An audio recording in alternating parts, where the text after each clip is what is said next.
It is most unfortunate that when the decision to demonetize was taken by the Honorable Prime Minister Mr. Narendra Modi, the Samajwadi Party welcomed the move to fight against corruption and black money.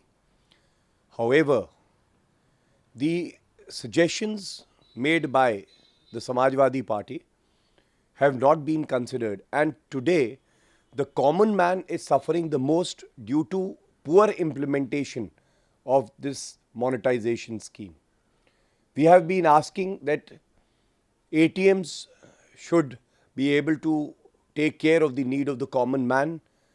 Those have to be calibrated at the earliest. Private hospitals should also be allowed to accept rupees 500 and rupees 1000 notes, because human lives are being lost and this government is being insensitive. And I think this government has become completely non-responsive and insensitive. And they themselves are again now indulging in chest thumping. They are trying to politicize the issue. And it is painful that issues related to national interests, like the surgical strikes, where all political parties supported the government, and now even this move is being used as a tool to politicize the issue and to gain. I think it is important that the suffering of the common man is seen by the BJP leaders by stepping out of their house, and they don't need to politicize the issue, because the demands being made by all the political parties are very genuine. It is the voice of the common man. But sir, now Modi ji has made some comment and said rich people are taking sleeping pills, and people who are opposing me, they have a lot of black money. How do you see?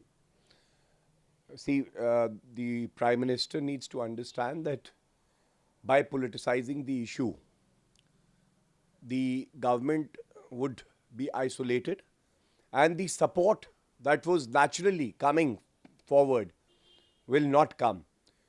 The BJP has this bad habit of using other political parties in hours of need, like they did in the GST. And when their work is done, they do not even welcome the good suggestions made by these political parties.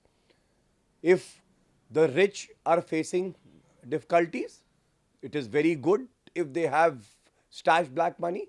But we are talking about the poor. We are talking about incidents where a bride is standing in a queue on the eve of her wedding because her father was not well and she did not have enough cash and she could not withdraw. There are people who are standing outside the private hospitals trying to make payments with rupees 500 and rupees 1000 notes, and they have not been able to make that payment because the government has not heard the demand.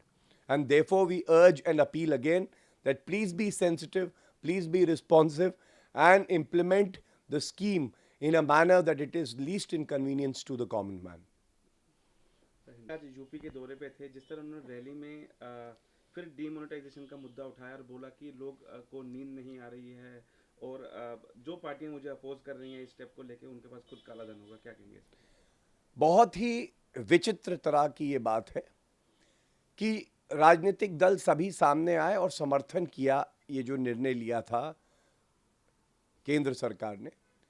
लेकिन अगर हम कोई सुझाव देते हैं ये देखते हुए कि आम आदमी को परेशानी आ रही है, वो 10-10 घंटे कतार में खड़ा है और उसको इतना भी रुपया नहीं मिल पा रहा कि वो अपने घर की मूल ज़रूरतें पूरी कर सके, या निजी अस्पतालों में 500 और 1000 का नोट नहीं लिया जा रहा और जान जा रही है इसकी वजह से, और अगर हम सुझाव देते हैं तो कहा जाता है कि ये इसलिए दिया जा रहा है क्योंकि काला धन लोगों का है।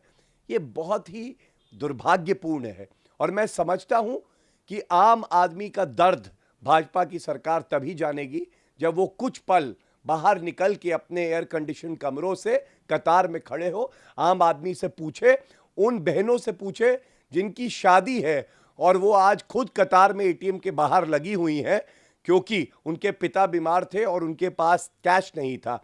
उनसे पूछे जो प्राइवेट अस्पताल में अपने परिजनों का इलाज करा रहे हैं और प्राइवेट अस्पताल कह रहे हैं कि ये बिल जो है हम 500 और 1000 का नोट नहीं लेंगे।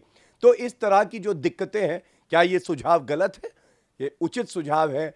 एक अच्छी सरकार के लक्षण होते हैं कि वो सुझावों को लागू करे। हम उम्मीद करते हैं लागू किए जाएंगे।